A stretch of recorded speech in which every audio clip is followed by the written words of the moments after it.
Hello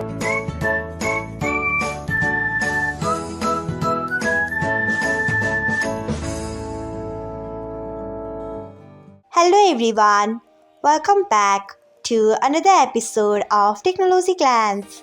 Today, in this video, I am going to guide you through how you can turn off batch mentions on Facebook Lite. So, let's get started. Firstly, open Facebook Lite app in your device. Then tap on three lines icon.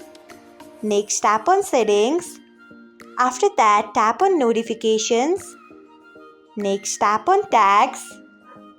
Then you can see the option of batch mentions. Turn off it by tapping on it. So, this is how you can turn off batch mentions on Facebook Lite. Thanks for watching. If you found this guide helpful, we would love it if you hit the thumbs up button below. We upload great new tech tutorials like this one every day. So, do not forget to subscribe to our channel and hit the bell icon so that you'll never miss another update.